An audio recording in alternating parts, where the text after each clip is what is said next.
Well, an ancient discovery is shedding light on the early church. The Megiddo Mosaic dates back nearly 2,000 years, and experts believe it decorated one of the earliest Christian worship sites in Israel.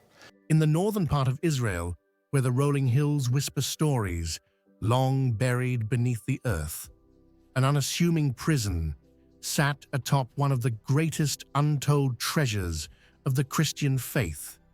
For years, it stood silently, its foundations unknowingly built over an ancient secret. Beneath its heavy stones and reinforced gates, something extraordinary lay waiting to be revealed. No one expected that a plan to expand this prison would lead to one of the most groundbreaking discoveries in early Christian history, an ancient mosaic, thousands of years old, bearing an inscription so profound it is reshaping how we understand the faith of the early church. Before we go any further, if you're moved by stories that reveal the hidden roots of our spiritual past, make sure to subscribe to this channel. You won't want to miss what we uncover next. Let's continue. The year was 2004. Construction teams were preparing to expand the Megiddo prison in northern Israel, an ordinary procedure that required a standard archaeological inspection before any digging began. The Israel Antiquities Authority dispatched a team, never imagining what lay beneath the prison's worn foundations. But as they peeled away layers of history, what they found was not just another artifact or ancient structure. They had stumbled upon something that would stir theological waters and challenge long-held assumptions. There, preserved beneath layers of time and silence, was a vibrant mosaic floor belonging to what is now believed to be one of the oldest known Christian prayer halls in the world. The site, abandoned long before official church buildings became common, was untouched for centuries. It hadn't been repurposed or overtaken by other cultures, a rarity in a land where ruins are often overwritten by the next civilization. This untouched space, lost to history beneath a modern prison, was about to tell its story. Among the colorful mosaic patterns, there was something more than just decoration. Scholars working on the site discovered inscriptions in ancient Greek, 3 of them to be exact, but one stood out above the rest.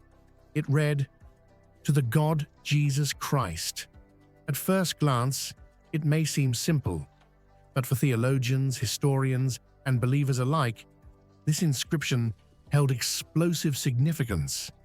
It wasn't merely a pious statement, it was a bold declaration that as early as 230 AD, Christians were worshipping Jesus not just as a teacher or a prophet, but as God himself. This predates the famous Council of Nicaea, where the divinity of Jesus was officially affirmed, by nearly a century. And yet here it was, a message etched into stone, tucked inside a sacred space, embedded into the very floor where believers once stood and prayed. Who were these people that dared to proclaim such a belief in a time when it could cost them everything? At this point in history, Christianity wasn't the dominant religion. It was still persecuted, its followers often hiding their faith or practicing it behind closed doors. Yet in this small prayer hall, they left behind a statement with no ambiguity: Jesus is God. One of the inscriptions names a woman, Akeptus, who is credited with donating a table, likely used for the Eucharist, in memory of the divine Jesus. Her name, her gift, and her faith have been preserved in history through this mosaic. She wasn't just participating in a quiet ritual. She was helping anchor a community in the belief that Jesus was more than human. And she wasn't alone. Other names were found: Familia, Caca, Dorothea, and Casta, women who are honored in the inscriptions. Their exact roles remain a mystery, but their presence speaks volumes. It reminds us that women were deeply involved in the earliest Christian communities, not just as attendees, but as central figures of faith. Apart from the inscriptions, the mosaic also featured fish, symbols that would become closely associated with Christianity. To the early believers, the fish was more than an image. It was a code, a message, a quiet affirmation of faith. In Greek, the word for fish is ichthys, and it served as an acronym. Jesus Christos, Theou Ios, Soter, Jesus Christ, Son of God, Savior. In those days, drawing a simple fish symbol in the dirt could be a secret way to identify oneself as a Christian without saying a word. It was both a declaration and a shield, hiding profound belief in plain sight. But in this mosaic, the fish was not hidden. It was part of the artistry, laid out in open space. And when paired with the name Jesus Christ and the divine title God, it becomes a theological symphony set in stone. Here's where the story grows even more fascinating. The mosaic wasn't just found anywhere, it was discovered in Megiddo. Yes, that Megiddo, the very location many believe to be the biblical site of Armageddon, the prophesied battleground between good and evil in the end times. What does it mean that one of the earliest declarations of Jesus as God was discovered in this very place? It's poetic, it's powerful. In a land connected to the final cosmic battle, we find one of the first peaceful proclamations of Christ's divinity. Is it coincidence, or could it be providence? What sets this find apart from other archaeological discoveries is not just its age or beauty, it's what it affirms. For centuries, critics of Christianity have argued that belief in Jesus as God was a later development, something that only emerged after years of theological debates and church councils.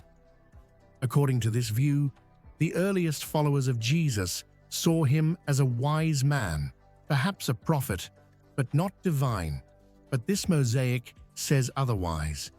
The simple phrase, "to the God Jesus Christ," directly contradicts that claim. It shows us that long before Christianity gained imperial backing or theological formality, everyday believers already held and honored Jesus as divine. And they didn't whisper it in fear. They laid it down, quite literally, for the whole world to see. The story of the mosaic's discovery is also one of patience and persistence. While the initial excavation began in 2004, the process was long and complicated. Because the site was under an active prison, access was restricted. Delays, bureaucracy, and logistical challenges slowed the pace. But the archaeologists didn't give up. Over 4 years, they continued working alongside more than 60 inmates from Megiddo and nearby prisons. These inmates participated in the excavation, brushing dirt from ancient stones and revealing history with their own hands. And eventually, their efforts paid off. After years of requests, the prison facilities were relocated, allowing archaeologists to fully uncover what had been hidden for nearly 2 millennia. The discovery of this mosaic is not just a relic of the past, it's a message echoing into the present. It tells us that the foundations of Christian belief were laid early, with confidence and clarity, that believers, some of them marginalized, some of them women, some of them forgotten, declared their faith in Jesus not just as teacher or prophet, but as God. This find doesn't just confirm the historical reality of early Christian worship, it breathes life into the faith of the first followers of Jesus. It shows us that theology wasn't just written in scrolls, It was built into the spaces where people lived and worshipped. It wasn't formed in ivory towers. It was etched into stone by people who lived in dangerous times, but whose hope and faith could not be silenced. In the end, what was once hidden beneath a prison floor has now become a light shining through centuries of debate, skepticism, and speculation. It challenges the narrative that the divinity of Jesus was a later invention. It pushes us to reconsider what the early church really believed and how boldly they believed it. This isn't just archaeology. This is testimony. Testimony written in stone, preserved by time, and now uncovered for us to see. So the next time someone says, the early Christians didn't believe Jesus was divine, remember the Mosaic. Remember Archaeologists and the women named in those inscriptions. Remember the fish, the symbols, the place. And remember that in the shadows of history, faith has a way of shining through. If this story moved you, inspired you, or sparked new thoughts, let me know in the comments. And if you haven't already, subscribe to this channel so you don't miss the next powerful discovery that brings our faith to life in the most unexpected places. Until next time, keep your heart open, your spirit ready, and your eyes on the truth that always finds a way to rise.